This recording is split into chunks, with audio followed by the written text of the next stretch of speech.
Back to a video today. Me and my dad are taking off a Boss air compressor. Started to leak, so we're going to find out what the problem is. Never taken one off before. It's going to be our first time. Hopefully you guys can stick around with us as we tear apart this air compressor.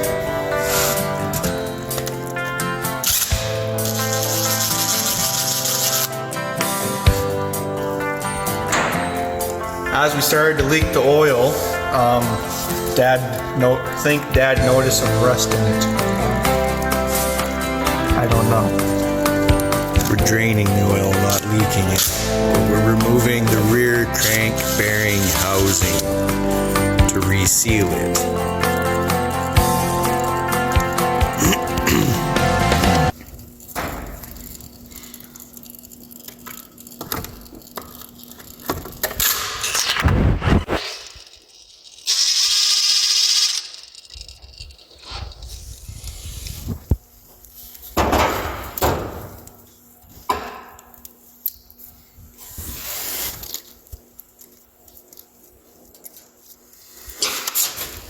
It's really on there.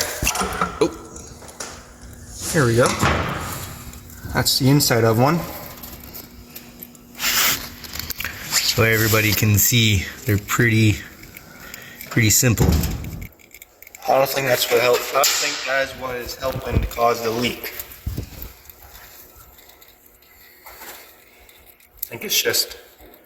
Okay, well, we're gonna get some things cleaned up and we'll be back. Just took these out. Forgot what they're called. Now we're going to see what the back of that looks like.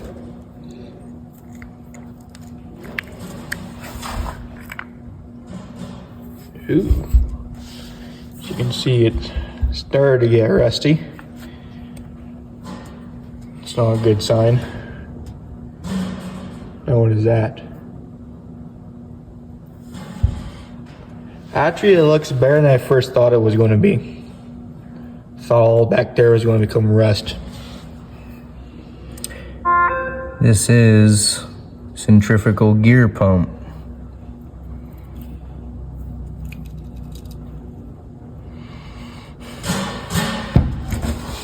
What gear pump, Dad? What is that good for? Gear pumps are good for large flow and consistent pressure. So as your pump spins, fluid comes in one side. As everything spins around, I can't make a turn now. That's okay. Your housing squishes oil out depending on how it turns. So it fills and squishes. So you're filling on this side here. As those come around, it squishes it out on the opposite side if we spin it the right way. I just learned something new today. And that is a basic gear pump. That's pretty neat. So we're going to keep cleaning this off. See what else is wrong. Then, so I had to clean this up. Here's the gasket for it. So, took that off. Now I'm going to clean this up more.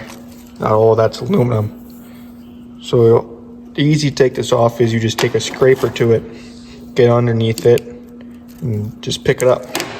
You leave no damage marks on it. So then, clean this up more, reinstall it back on the oil pump, and then put it back on the air compressor. I'm gonna see you guys back on the service truck. Well, we're back on the roof. Now we're not a roof. Yeah, I guess the roof of the service truck. Okay, Dad, why'd you put silicone on there? These Boss reciprocating compressors have a very special gasket that is not available anymore in Canada. So I use a little bit of Right Stuff silicone and a thin bead around it to seal this housing. When you reassemble this, you have to make sure you pay attention to your oil ports.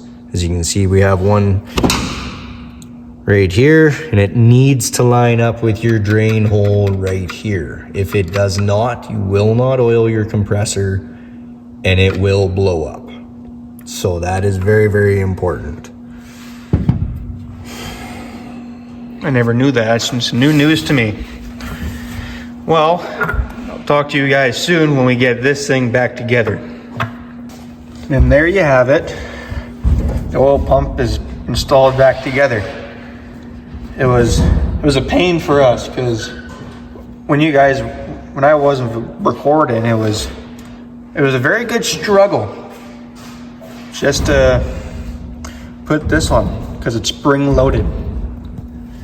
Now we're going to fill her up and re-put that back on, and then the lid, wherever that is. Oh, right there. Yeah. And here's the oil you want if you ever have one of these air compressors. That's the oil that it takes. So the one that we're using. I don't know how many liters it holds. Dad, how many liters does this air compressor hold? About 1.5 liters. Okay. So there you have it. That's how you take off one of those and reinstall it. Time to see if it works.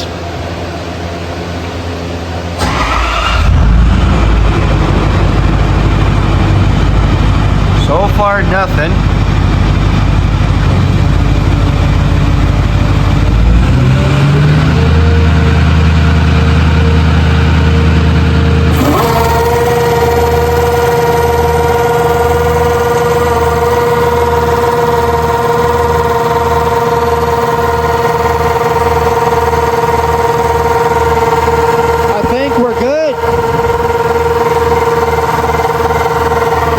There it is.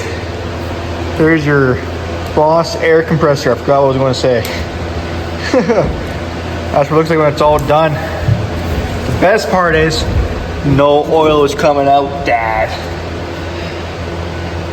We fixed it.